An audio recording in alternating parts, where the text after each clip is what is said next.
توضح تقارير أجنبية عدة أن الجيش الجزائري أصبح يمتلك مجموعة لا يستهان بها من أقوى وأخطر أنواع الأسلحة التي مكنت من تعزيز مكانته كأحد أهم وأقوى القوات المسلحة في المنطقة والعالم، وتشمل منظومات صواريخ متطورة ومقاتلات نفاثة من الجيل الرابع وراجمات صواريخ ومنظومات دفاعية، إلى جانب أنظمة الحروب الإلكترونية في إطار مجابهة التهديدات المحتملة لحروب الجيل الرابع.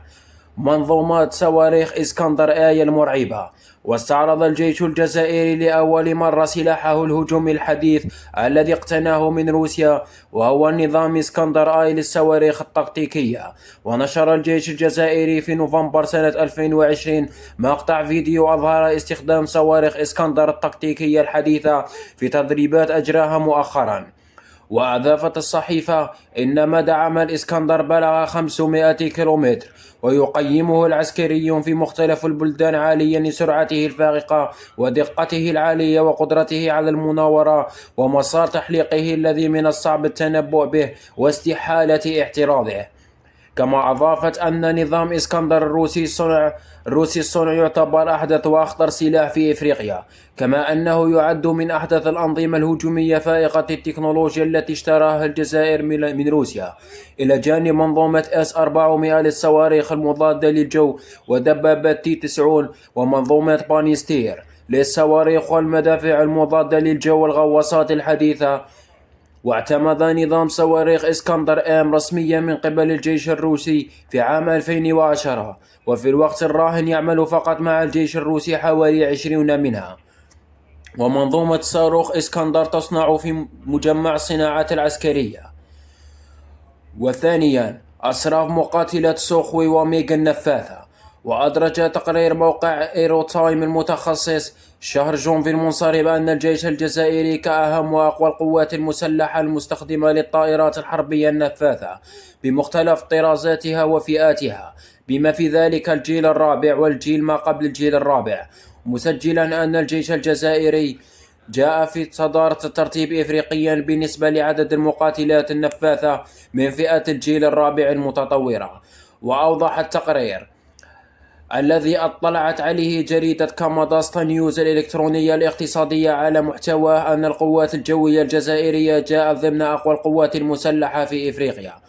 أما بالنسبة لإجمالي الطائرات الحربية لدى الجيش الجزائري، فأورد التقرير أن القوات الجوية الجزائرية جاءت في المرتبة الثانية إفريقيا، إذ تحوز اليوم على 552 طائرة حربية من مختلف الطرازات والأحجام والاستخدامات، مسبوقة مصر في الصدارة ب1062 طائرة.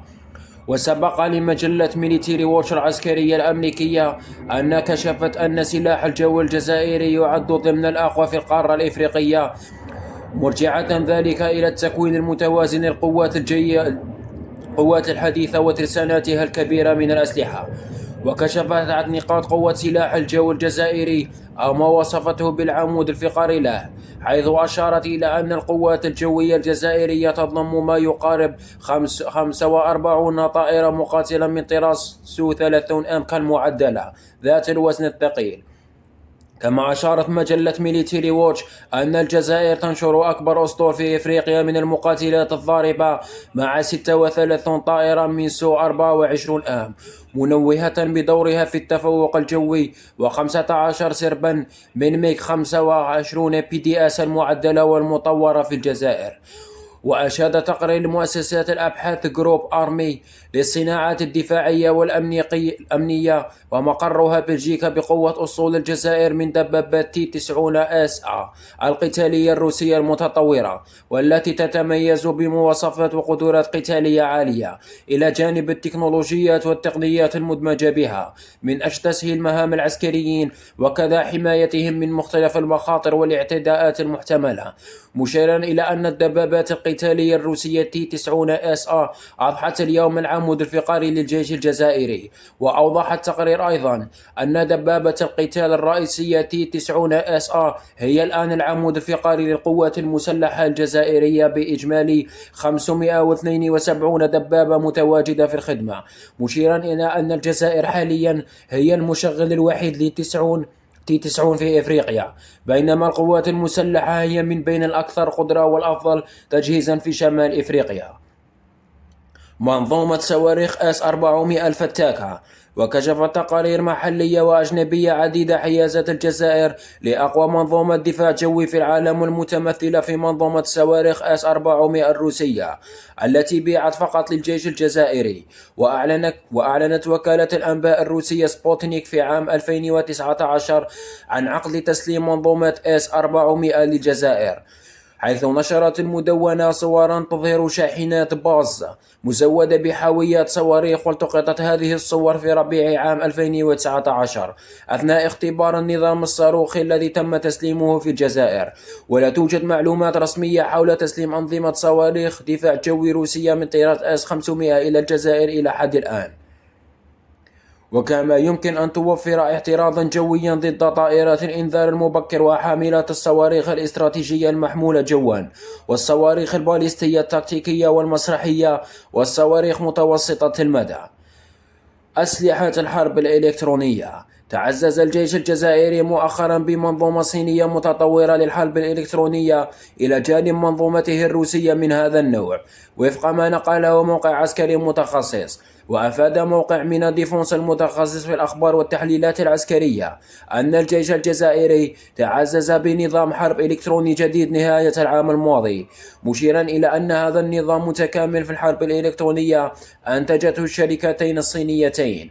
كما أضاف أن المعلومات حول هذا المنتج الجديد قليلة جدا، ولا يجب الخلط بينه وبين نظام التشويش المضاد للطائرات CHR 903.